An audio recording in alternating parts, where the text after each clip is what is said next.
Are we good? What is going on? We got the built-in microphone going on. So yeah, it is a Level Up Live, lockdown Level Up Live time, and welcome, welcome, welcome. Um, if you've been watching the show, you'll know this whole thing is an experiment. So I was determined to hit go live at the scheduled time, so that's what I did, and here I am. But I haven't got everything ready. But I got my cup of tea. No chocolate biscuits tonight, and I've got my daughter's. My daughter's been leveling up. Homemade chocolate muffins. Excuse me. Mm-mm-mm.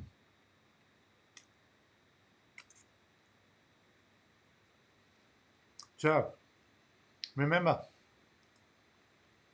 if you're new, where in the world are you? Would love to connect. We are expecting to hear from some old friends from our location independent time. So it'd be really cool if you tell us where in the world you are so they can see what's lockdown look like for you, and tell us all about it. How's it affecting you, and how are you leveling up?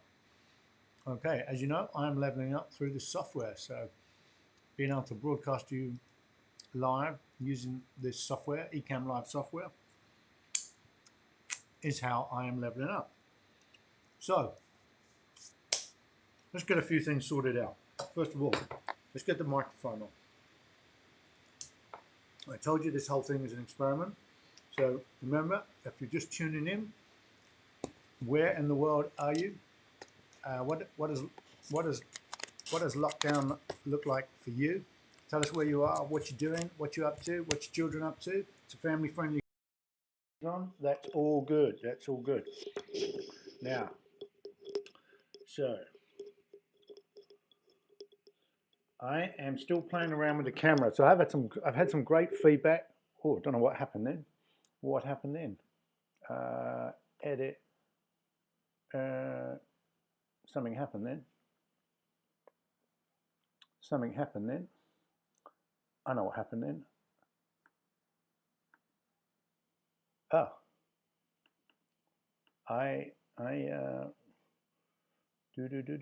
do.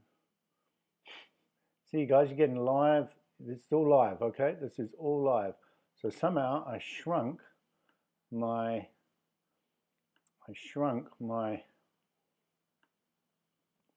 background overlay to where in the world are you? So we're just gonna whiz that the whole. Okay, so now so now what you've got is you've got the echo coming through as my my live call is coming back to me. So I need to pause my YouTube live form. I've learned how we do this now. So remember, live chat, you can tell us where you are. Now we're expecting some guests tonight. So we have the Emperor of Texas joining us. Someone got very creative and now he's gonna have to back it up. Okay, so we let's get, you guys need to let's get tonight's Skype address. This one on the screen is last night's one, so let's get that updated for you and put that there. Okay, so there's tonight's Skype, and so I've been getting some great feedback from you guys, and it means heaps to me. So I'm learning little things, like you told me that where we had the Skype ID down here. Actually, it's not really a Skype ID. It's just kind of an online meeting room facilitated by Skype. So if you're used to perhaps using something like Zoom Room, it's a bit like that, but you don't need a Skype account. So you can just follow that URL and come on in the room. So let me just post that into the chat as well, because that'll make it easier for some of you to come on. And so that's tonight's meeting ID.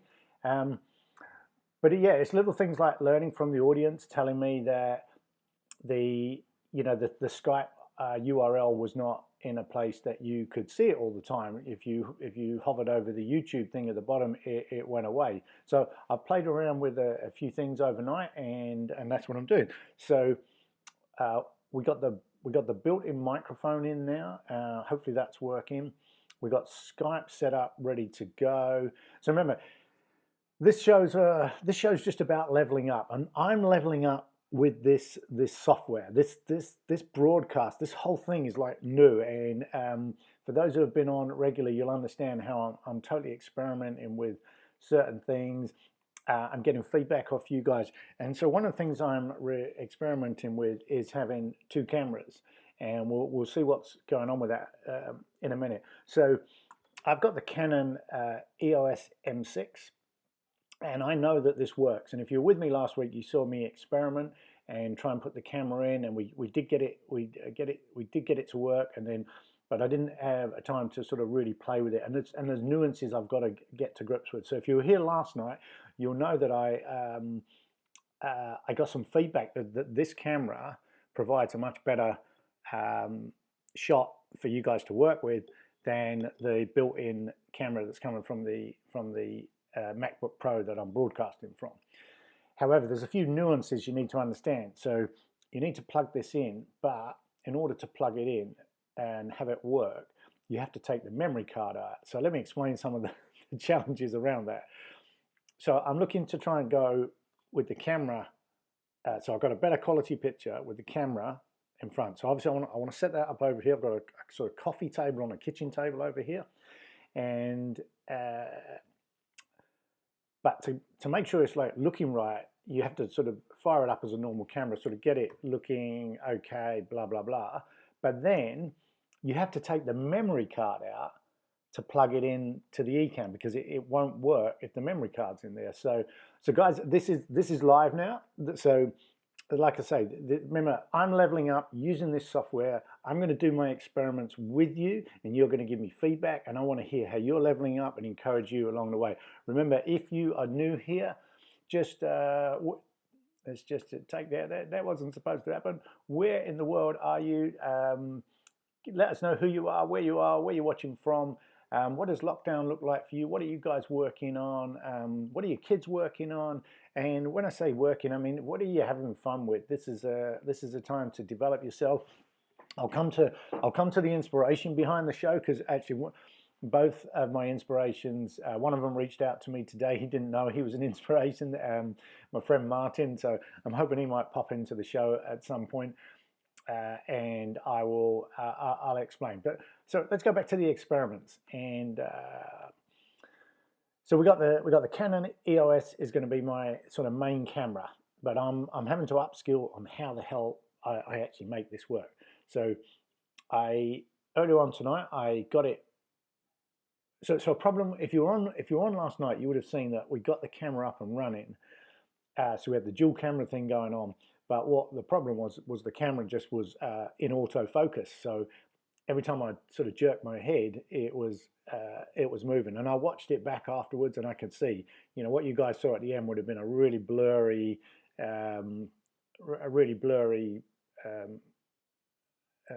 experience.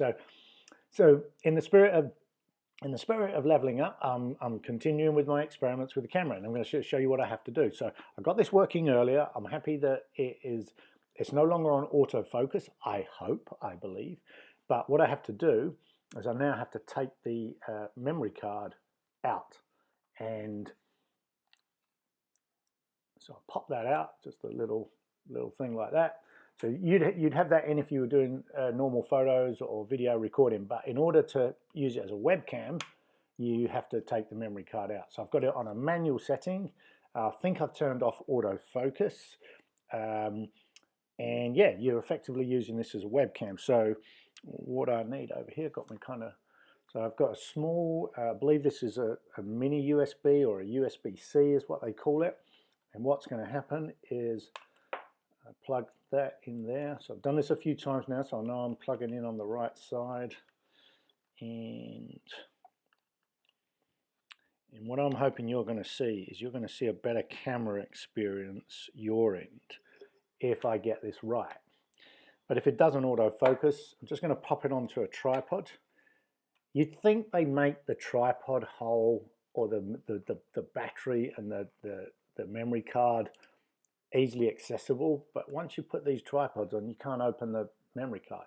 So I'm also going to put a caveat, and this is all part of the leveling up. It's all part of me jumping in, getting better at this software, and hoping you guys can see this experimentation and take some inspiration for you guys to get online and learn something new. So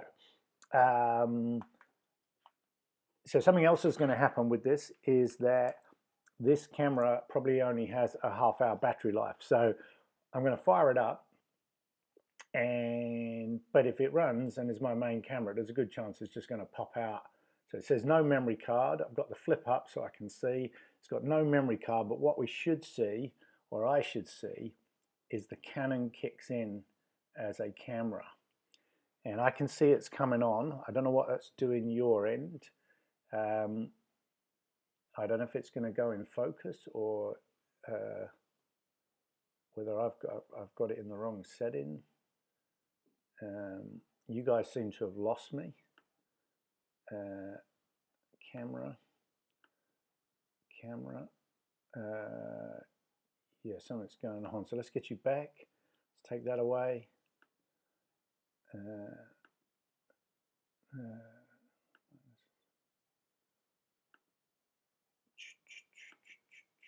Turn you off, turn you on.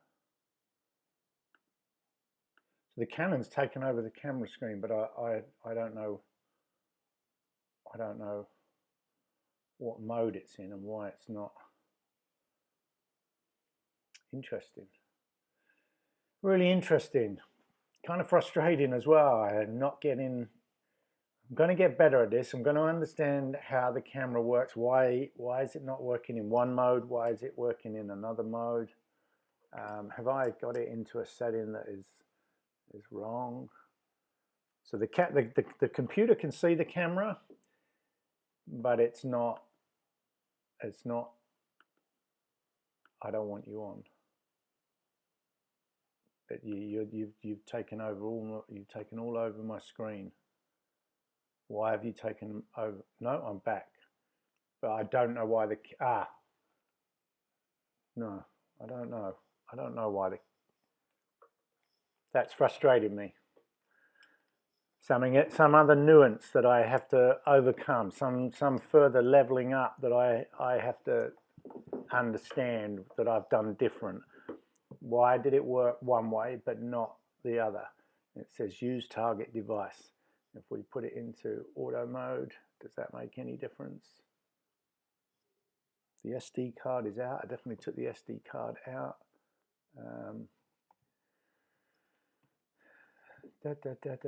I'm told that this is a much better experience. If you see me through this camera, you will have a better experience. So I'm a bit flummoxed. A bit disappointed as well. I was really excited that I'd made some progress here. Really excited that I'd made some progress. But you know, this is all part of it. You know, this is what leveling up as well. You know, I'm up late, I'm putting the kids to bed, I'm juggling everything. I can't do everything, but I'm showing up and I'm having a go. And I'm going to stare at this camera and out of frustration now because it says use target device, but I don't know how I'm going to use target device. So, okay, so who's here? Who's in the house? Remember, wherever you are in the world, let us know where you are. Post something in the comments. Let me see if I can see you. Yeah, post in the comments. Tell us who you are, where you are, what you're up to, how are you leveling up. And I'll sip my coffee and enjoy your comments. If you want to come on the show, we've got the Skype link there in the chat. It's also on the screen, on the main screen.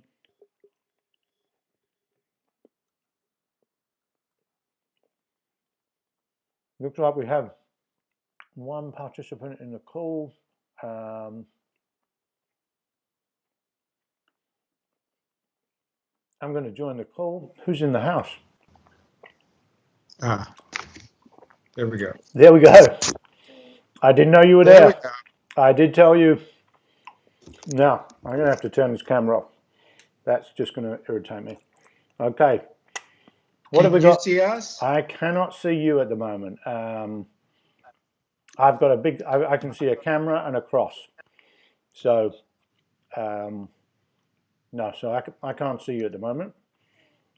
Let's go back to the live and let's see if we can bring the boys on.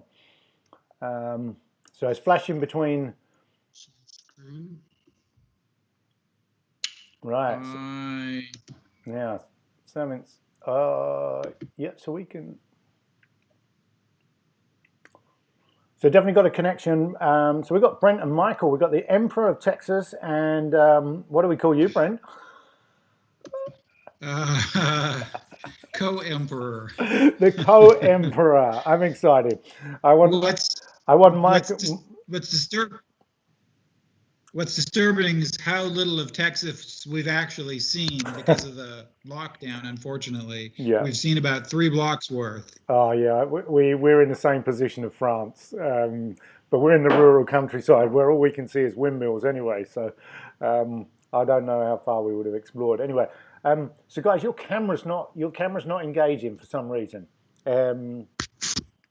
Yeah, I'm trying to figure that out. Are you on video settings? Where?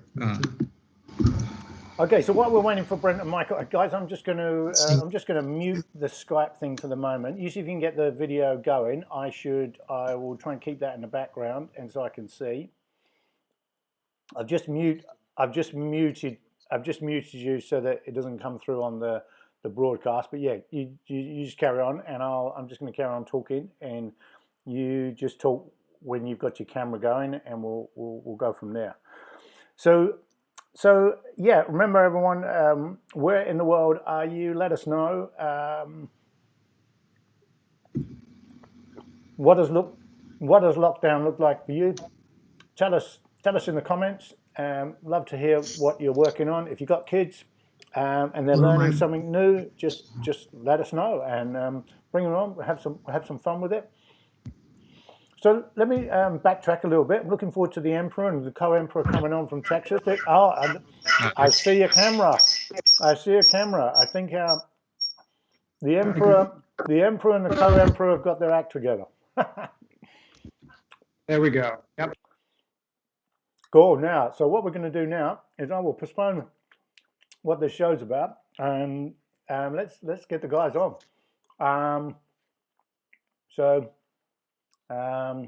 Let's just check. We got okay, you guys comfortable? Sorry. That's all right. Technical. Please stand by. That's okay. What I'm going to do now is I am just going to okay, I'm about to bring you guys on. I love this part. So we're just going to go to split screen 2, and we are going to bring you guys on. Look at that. Now this is why I mentioned about the 3-person screen. You guys have got to snuggle up real close. and what I need to do next is now, Brent, I apologize in advance. I didn't quite have enough hours in the day to do the next bit, so I will see if I can. You've got a delay going on, so you probably can't. Can you just see me on the screen at the moment?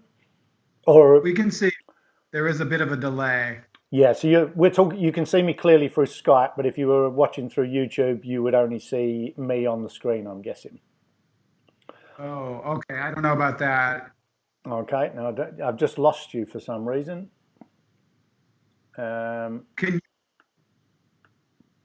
What happened there? Are you still there? Do you see us? Yeah, no, I see you clear. What I don't see is somehow you just popped. Somehow I lost you. In the Facebook chat, is that where you lost us? I lost you on YouTube. Yes, like I don't know if that could be a connectivity thing, guys. That could be a connectivity thing. I can see you very clearly through Skype, not a problem.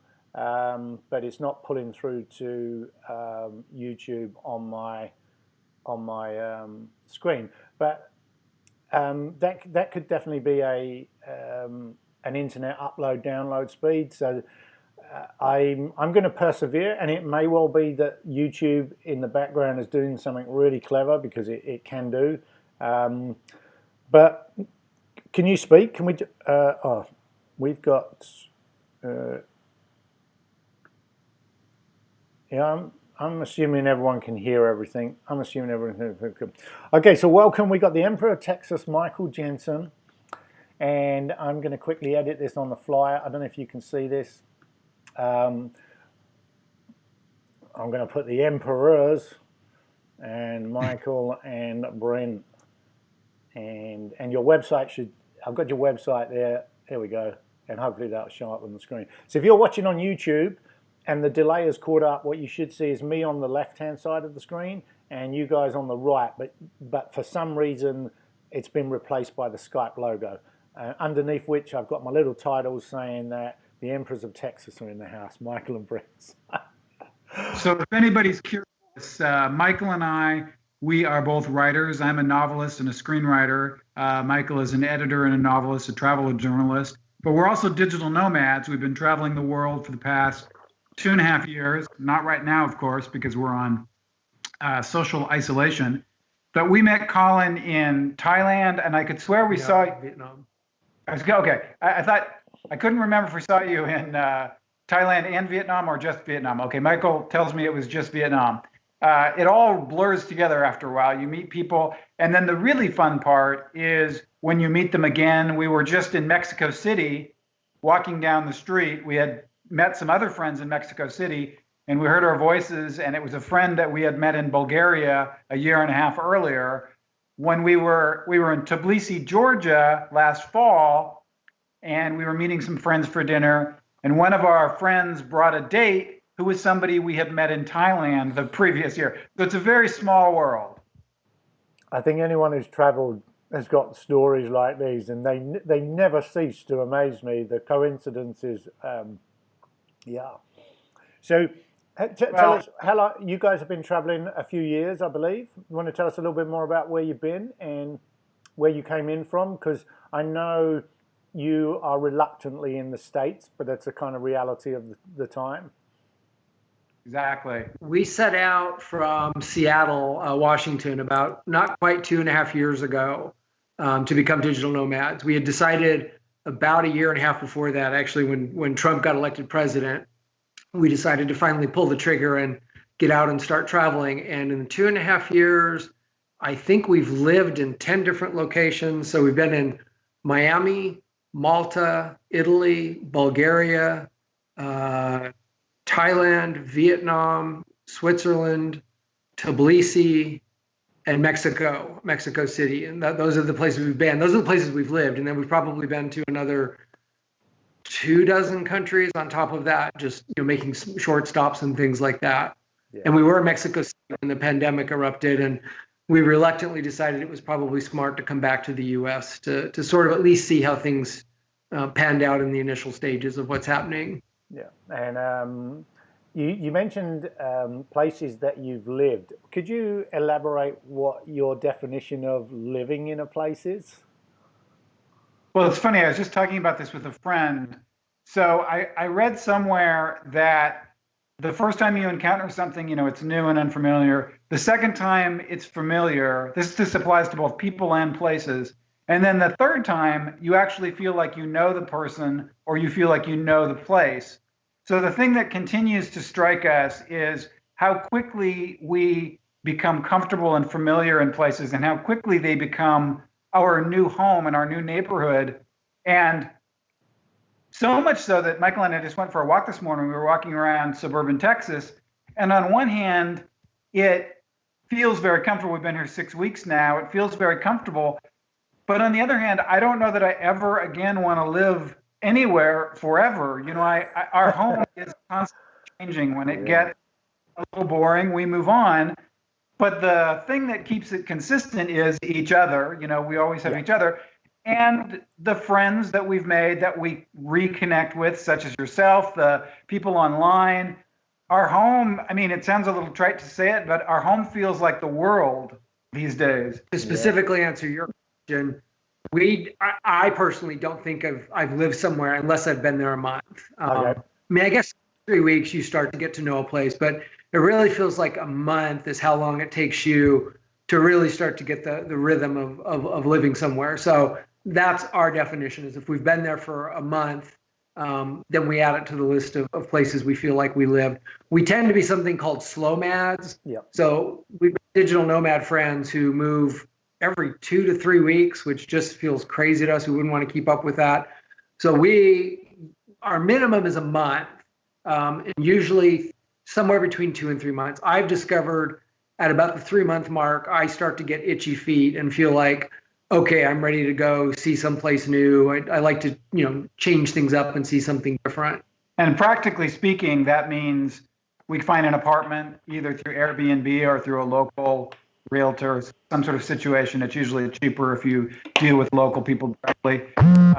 So on one hand, it means finding an apartment, finding a co-working space. Sometimes we live in co-living.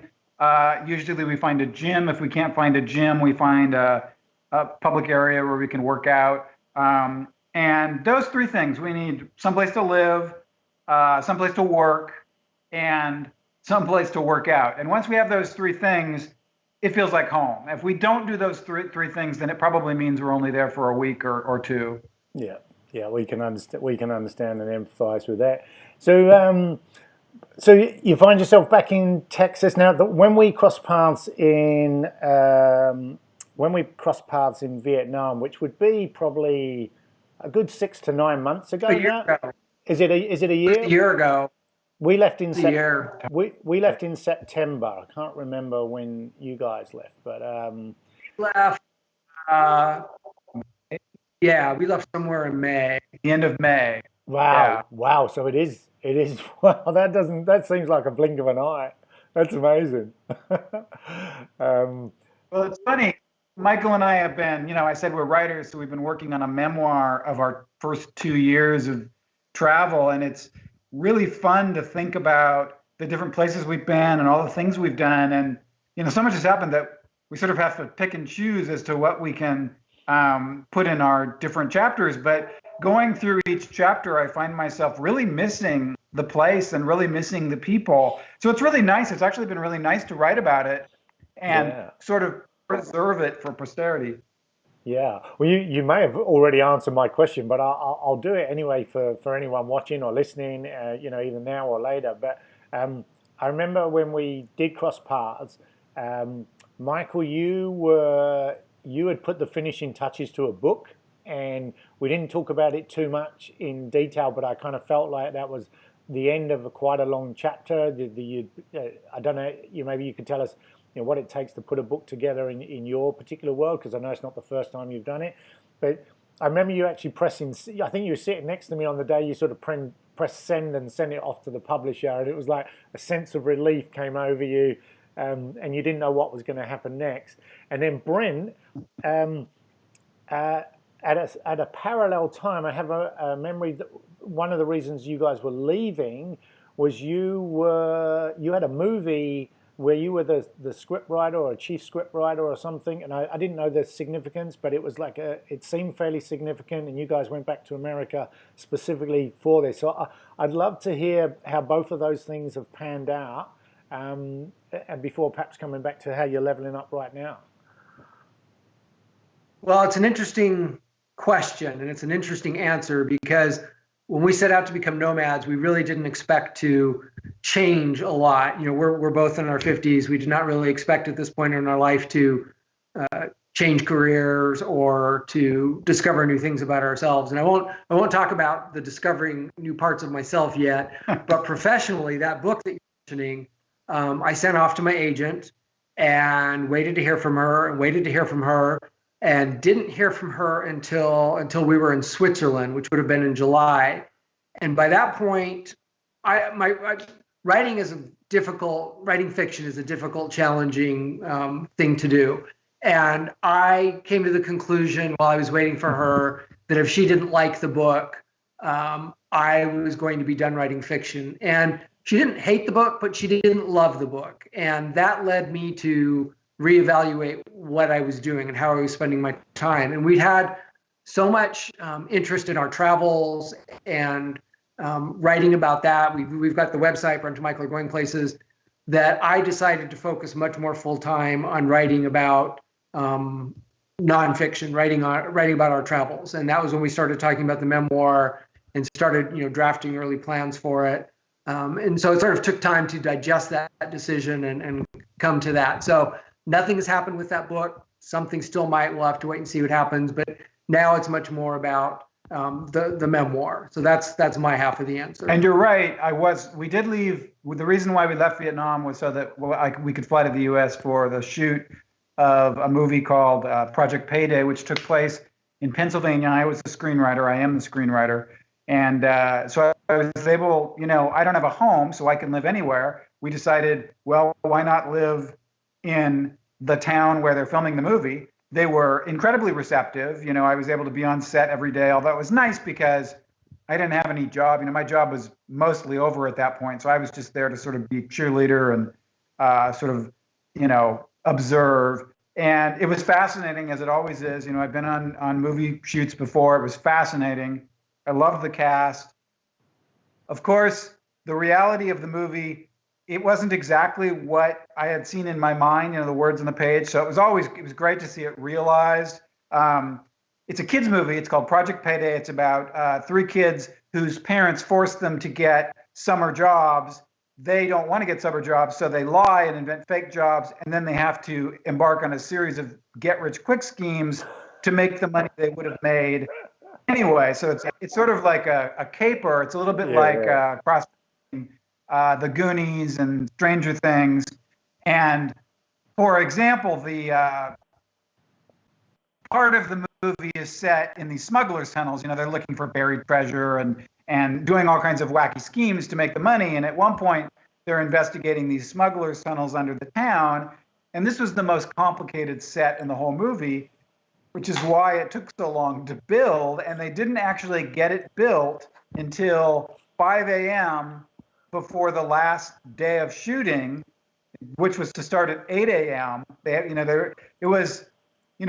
Movies, it's all magic. So they did one underground tunnel, and then they shot it from different angles and with different lighting and with different props, and that became 6 or 7 different locations. But wow. So they were crossing their fingers that they could get this done before it was time to pack up and move everything away. And they did at 5 a.m., started filming at 8 a.m., and then at 11 a.m., the thunderstorms hit and it started raining outside the soundstage. The soundstage started to flood. Somebody had been smart enough to remember to bring sandbags. And they read the weather report that morning. They thought, well, gosh, let's bring sandbags. Or maybe they just had them for some other reason. But so on one hand, you had the cast and the crew filming these scenes in the smugglers' tunnels. And on the other hand, you had me and some other people piling up these sandbags to keep the soundstage from flooding. They say about making movies, it's like, everybody knows what it's like to renovate your kitchen, where it's never what you expect and it costs more than you think and you have to jury rig and it's never quite what you expected in the end. So making a movie is like doing that for 25 days in a row. Every day you remodel your kitchen again in a new way. But they did it. I have not seen, they're still in post-production, which means it'll be edited. It's still being scored and edited and all of that. The plan was originally for it to be released later this year, but what with the COVID-19, nobody knows. Okay, fair enough. Oh, you must please make sure when that comes out, you reach out and tell me, because in some shape or form I'd like to update, even if it's just a video description of this, and if there's a way we could watch it, I'm into capers. Sure. That sounds like a lot of fun. So sure, yeah. There should be a trailer. I mean, I've seen the trailer, but it hasn't been released yet. Okay. But there should be a trailer at least very soon, and it looks pretty great. I'm very impressed with what they did. Given what I know, what went on behind the scenes, it's like, but all that matters is how it looks. So that's awesome. So you've already alluded to what's next, and I mean, writing memoirs is definitely a case of putting this time to good use, and that's, when we hang up, I'll explain to people how this show's come about. But that is one of the cruxes of the show, is that now's not the time to say you haven't got time, and there's so many things there's so many things many of us can be investing into better our lives in some shape or form, even in a fun way, whether it's learning a musical instrument or practicing art or something. So to hear you guys are writing your memoirs, can you tell us a little bit more about that, and how that's actually sort of manifesting itself day to day? Go ahead. So we're both writers. So from time to time, as we were traveling, we would look at each other and think, oh, this is a pretty good story. We should write about this. But we were never officially certain we were going to write a memoir. But then at the end of our second year, it just sort of felt like so much had happened, and Michael had made the career change that he talked about. And so we just sort of thought, this is the time to do it. So we started at the end of last year, and then we finished just about 2 months ago.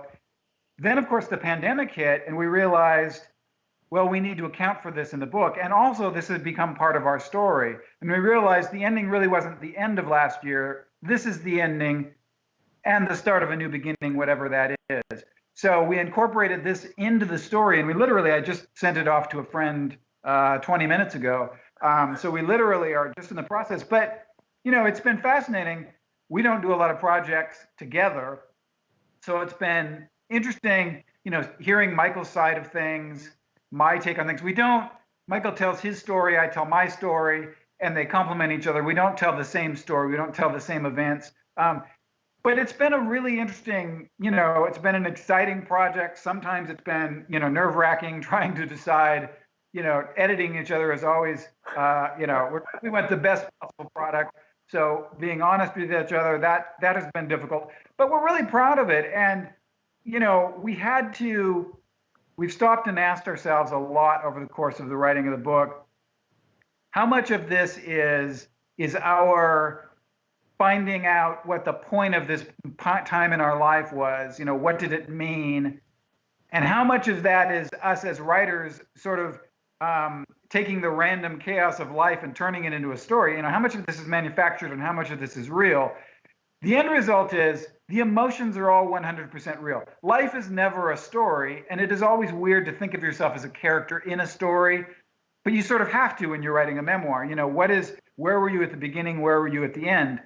I don't know how much of it is our shaping it into a story and how much of it is our finding the story, discovering the story, but it's been an incredible process looking at a period of your life and figuring out, what happened to you and what it meant, and whether it is the narrative, the dramatist in me shaping things, or whether it's the reality. It now feels like the truth of these 2 years. It feels like, oh, this was the point of all of this. So it's incredibly cathartic. And now the last 2 years feel like sort of a concise unit that makes sense. So much of our life is all sort of a blur, but in this particular case, I feel like, I can point to this, and literally the different countries are different chapters in the book, and they feel like chapters in the book. And it's really a great way of organizing your life. I mean, writing about it, or, I would imagine taking photographs, whatever your art is, but it's a fascinating way to make sense of your experiences and organize them and figure out what the meaning was. What do you think? Well, it's also been an interesting learning experience. I alluded to this before that, we're in our 50s, and I didn't expect to change much or to discover, knew much about my personality. And maybe that's foolish. Maybe we discover stuff, all the way to the end of our lives about ourselves. That's probably true. But life had been so static in some ways the previous 20 years living in Seattle. Not much had changed. So I didn't feel like I had an opportunity to discover, particularly new things about myself. And yet we did over the course of the past 2.5 years. And I think that is what makes the travel part of the memoir is always interesting. People love going and hearing about living 100-year-old building in Malta, and seeing your apartment catching on fire in Bulgaria. Those are always interesting travel stories, but it's also an interesting personal journey, and I think that's the two go hand in hand to make a good memoir, hopefully. I mean, one of the things we didn't expect, the best part of travel, I mean, I guess it's twofold. It's seeing the places, but it's mostly meeting the people, both the locals and then the other travelers. That's really what I guess I didn't expect. And most people, when they think of travel, they think of being on holiday. And what we are doing, it isn't that. It's something different than that. There's a time element that enables you to really get to know places and people in a way that you don't really do when you're on holiday. And I guess that's the thing I didn't expect. I didn't expect to meet all these great fellow nomads and all these locals and really be touched by them. And I mean, I think that's sort of before when I was saying how quickly you feel at home. That's why you feel at home, because you meet people. And then, of course, it breaks your heart. You have your heart broken over and over and over again as you have to say goodbye. But that's another good thing about the memoir that we're able to write about. We write about the places, we write about our personal journeys, but we also write about the people we met. And, it's really great to honor them in that way and say exactly what they meant to us and sort of preserve it in some way. So. Yeah, that's exciting. I'll let you go with just one more question, because you talked about a new beginning, and obviously things are very different now, and there's a lot of unknowns. But what are you hoping the new beginning is going to shape towards? Well, I hope the new beginning is really getting back to what we discovered, because over the past 2.5 years, I don't think more than a day or two went by where I didn't stop at some point during the day and think how lucky I was to be doing what I was doing, that I got to be a digital nomad. So it wasn't a case where I was not appreciating my life. I definitely was. But having the pandemic come along and take that life away, and not only force us back to the United States, but all force us into these small circumscribed lives, just really has driven home the point of how much I love the way we were living. We're supposed to be flying to Portugal today. We were going to be spending 2 months in Ericeira, Portugal, living on the coast. And so for me, the new beginning of, we'll be getting back and discovering new things, but getting back to the way of living, of getting out there and seeing the world. I think Brent alluded to this before, that the world is our home now. And I know that can sound corny, cliche, but honestly it is. I mean, I can think of Tbilisi, Georgia, and exactly be able to describe the neighborhood we lived in there. Yeah. And I know there are all these other places out there that I want to go to and discover and get to experience, and get to know the local currency and a few quirks of the local social mores, and all the people to meet and the things to see. And it's funny. We'll talk about this, and we're doing this with you, but I don't share this on social media because, and I want to acknowledge, people have lost so much because of this pandemic, and I mean those outweigh all of this. But because I'm in my 50s, I do sort of feel like a year of these great experiences being taken away, and I really hunger to get that back.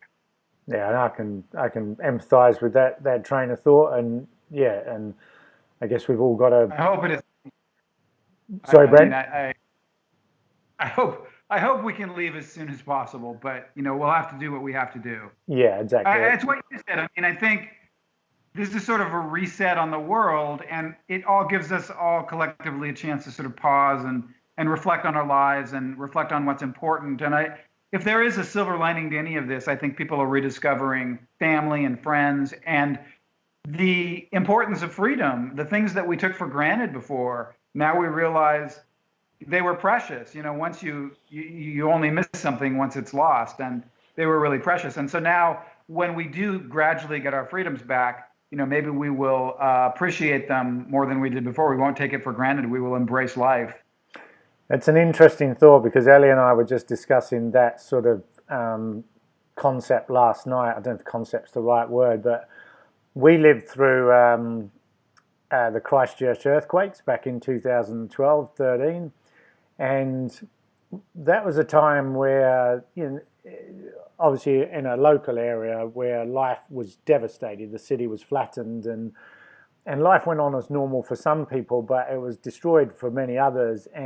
But it affects the psyche of the whole city, because the city was flattened, and you're driving around what looks like a big car park, and trying to go, well, what was there the other day, and this was for years. But I remember distinctly at the time how people would say, now's the time to sort of appreciate what you had, because I mean, Christchurch is a lovely place, a beautiful place to live, and you'd think an event like that would shake you up. I mean, no pun intended, but shake you up to appreciate what you've got and maybe approach life different. But as the years went by, you kind of went, as a new normal came back on slowly, people just revert back to, it's the same old sort of problems were cropping up, and different. And obviously with this one, we know new problems are cropping up. Financial hardship, stress, health, a whole bunch of other health-related things are going to come as a result of killing one health-related thing. So, but yeah, your point about reset, I'm watching that with curiosity about the human race. Yeah, it felt like the world was heading towards some kind of moment, and maybe this can be the thing that breaks us apart, but this can also be the thing that brings us together, and we can all hope for that and do our part to make that happen. Yeah. And I guess on that bring together point, we feel the same way about traveling. We're locked down in France, but as soon as we can go, we will. And if you guys are heading back to Europe, you make sure you stay in touch and let us know where you are, so we can cross paths and spend some time together again and hear all about the memoirs. We'd love that. Yeah. All right, we'll talk to you soon. Thanks for coming on, guys. Take care. Bye-bye. Have a good night. Oh, we didn't even talk about the part of Hold on. What was that?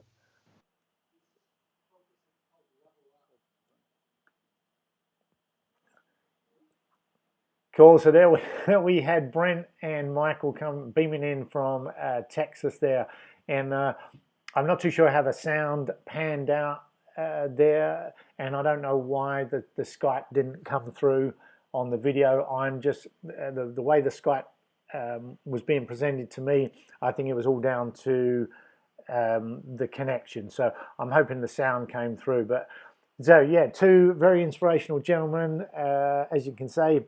If you heard, they changed their lives quite radically in their 50s and became digital nomads and kept their careers going. And yeah, so I'm only going to keep going for about another 10 minutes. I don't know if I'm going to be able to do the experiment with the camera. I'm just going to, after I go off air, I'm going to sort of see what's happening. I'm just going to turn it on again and see if anything different happens.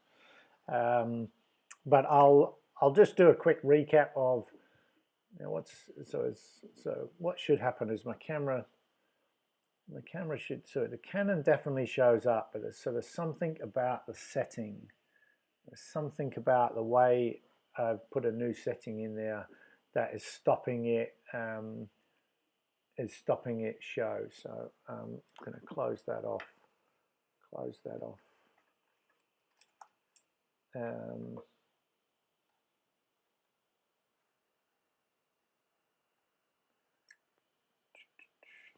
Is it that? Oh, is that something's just happened? Is that a good sign or is that a bad sign? Yeah, don't know. Okay, I'll do the experiment later. So I'm going to wrap up with a bit of a summary as to why I'm actually here. So I remember about a month ago, I was listening to a podcast from my good friend Martin, and he talked about this COVID-19 time in 2020 is not the time for us to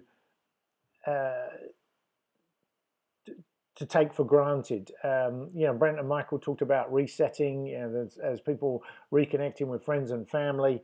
And Martin in his podcast talked about how this was a time to put to good use. And excuse me, what are we doing here? What's going on there? What's going on? Okay. Yeah.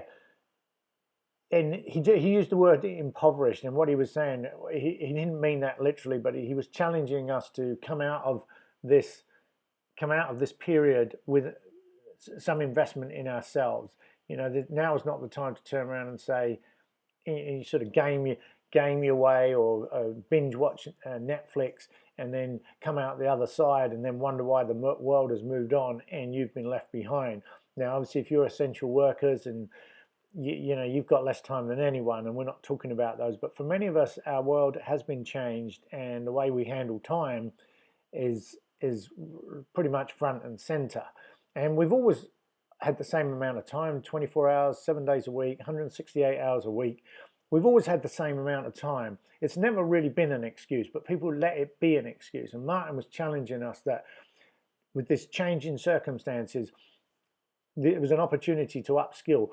And that could be professionally, that could be on relationship, that could be on a personal level. Like I say, you know, maybe you take up painting or a musical instrument or learn a language, do some more stuff with your children, you know, exercise around the house, work on your health. You know, the boys talked about writing their memoirs. They were using that time. You know, there's so many things in trying to grow a business that you haven't got time to do in the normal doing. A lot of us having to work from home, creating that extra time you could work on your business. So the whole point was, don't waste this time, you know, don't waste this time. So the second thing was, I was introduced to a gentleman in Mexico, a fellow world schooler, and he was trying to breathe life into an accountability group with the world schooling community. And he and I were just sort of bouncing back some things. We both had this mutual friend, but we hadn't personally met. We jumped on a Zoom call, and he told me what he was up to, and I let him know that in the past I had worn an accountability hat. I used to be a business mentor, business coach back in Christchurch, where I talked about earlier, and I facilitated professional accountability groups for a number of years, and I had some experience of sort of refreshing those groups to keep people on their toes and sort of keep pushing. And whilst I don't do that now, when I was talking to Trey, I said, yeah, because I wanted to contribute to the World Schoolers group, and it's just the times, you know, the nature of this digital nomad, location independent life, world schooling. The time zones are a constant part of your life, and you're juggling them to make them work. And we weren't lining up on time zones with when Trey was facilitating the group. So we kind of agreed that I would just go away, and we would both sleep on how it could evolve forward and what contribution I could make, if any, blah blah blah. So I've now got two things in my head that I'm kind of just, none of them have made me specifically think, oh, I've got to go out and start a YouTube live show. But both sort of sat with me and were just festering away, or fostering, I think, fostering away in my brain. And then, of course, you know, I was reflecting, the pandemic sort of kicked in, and it became obvious. I mean, we enjoy our own company. I'm a father of two young children. I've got a beautiful partner. We very much enjoy our own company. We're used to being in each other's company. We unschool our children, so they're with us 24/7. So this element of our life is not new. But we understand, you know, I mean, how I met Brent and Michael was we met in a co-working space. So we're very much used to going out and about. We're social characters, but, you know, we're probably introverts with extrovert tendencies. And a lot of us are missing those interactions, you know, whether they're co-working spaces or your normal workspace or your sports team or your weekly Toastmasters meeting or whatever it might be. And and we've got to work a little bit harder. But going back to my introduction to Trey, it was the mutual friend. She said something very pertinent, and she said that she was paying particular attention to the language of social distancing and trying to squash that that that that particular phrase, because it's not about social distancing, it's about physical distancing, but there's nothing to stop us social connecting, and the very fact that can have Brent and Michael come on the show and we can reconnect after sort of nearly 12 months of not seeing each other, and that's a perfect example. And we've had guests on the show from Mexico, from New Zealand, hoping to get some more guests come from different parts of the world. And it is very much a drop in. You can literally just go to that Skype link and come on in. So so I was reflecting. So this was kind of going on in the background, and then I saw some mentors and some inspiration of my own, and I saw them creating an environment of sort of ask me anything. And Ellie and I had already put out an invite on our social channels that if anyone needed to talk about anything, we were going to make ourselves available, and so we did that. And then and I saw others sort of in creating this ask me anything environment, and I thought, well, that's a good idea. I'm just going to check no one's come into the Skype room. Yeah, cool. And so I'm reflecting on that, and then on a personal level about leveling up, I've been wanting to do live video and more video for a long while. Ellie and I have a huge backlog of video content that we can't get out to the world quick enough. We're not video editors. We don't thrive on that, and getting organized and getting it systemized to be able to sort of turn it into a production is just proved too overwhelming, and we're years behind with potential content. But the difference with live video is you don't need to do any editing. So, and I'm used to, I used to do some public speaking. I'm not afraid of the camera, but just other projects. We have a 15-month-old baby that sort of came into our life during our 3 years of being location independent. So one thing and another, you can listen to some of the past episodes, and I'm sure I'll bring up the story another night, but I want to wrap up in a couple of minutes, so I'll leave that story for another night. But we haven't been able to move forward with video. So I've got these 4 things going on. I've got Martin's conversation in the podcast. I've got Trey's conversation with the accountability. I've got my observations of the pandemic unfolding. I've got my own thoughts about making myself available as a resource to help. And then I want to level up around getting out and doing live broadcasts. And so I'm coming at you from a MacBook Pro using some software called Ecamm Live. And it's the Ecamm Live that's allowing me to do sort of things like, have the overlays there. And, I said earlier on, if you're new on the show, let us know where in the world you are. Things like that. The split screen when the emperors were on. Yeah, if you turned up a week ago or 2 weeks ago when we did the first show, I didn't know how to create and do any of this, and to be able to sort of create this white background and all those sorts of things that hopefully make the, I don't know what just happened then. Edit, undo, set, overlay text. I don't know what happened that scene. Interesting. I don't know what happened then. Go back to split screen, Stu. What's going on there? Something's happened there. Anyway, I'll deal with that. I'll deal with that after the show. The point I'm making is, I didn't know how to do any of those things a week ago, and it's only by getting out there and coming on and using the tool day in, day out that I'm slowly getting better at understanding how everything works. It was a new experience bringing the boys on Skype and seeing that the video did not work. As I alluded to at the beginning of the show, I'm trying to get my head around how I can use this camera. it's just me not knowing how it all has to plug in and work as I should. I had it working last night, but it wasn't focusing properly. So I've changed the setting to see if I can overcome that, and now I can't get the camera to work. So after the show, I will go back to the experimentation. It's pretty late here. I should be going to bed, but I will deal with that. So I'm going to turn up every day, and I'm going to get better at these broadcasts because I'm just going to keep practicing. And I invite you to join in the fun. You know, if you come on, we can you know, we can make you welcome. You know, and give you this big round of applause for Brent and Michael coming on. Really appreciate that.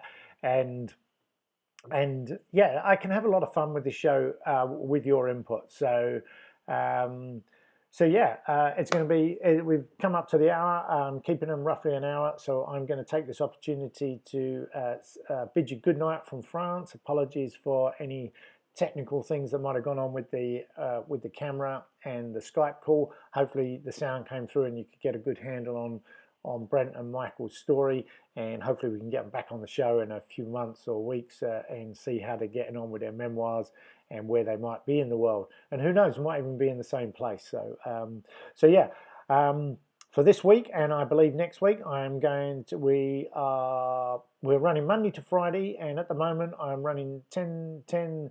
Central European time, which is 4 p.m. Eastern, I think. And if you're waking up in New Zealand, it's about 8 a.m., so probably 9 a.m. now, and probably a bit early for the Aussies, and probably not hitting Asia too good. But yeah, hopefully you can watch the replay. And remember, if you are new and you've watched all the way through, really appreciate if you can give us a like on the video, give us a subscribe to the channel. This all helps YouTube know that we're doing something right, even if there's plenty of room for improvement. And I will see you on the next show. Okay, over and out from me. Take care now. Bye-bye.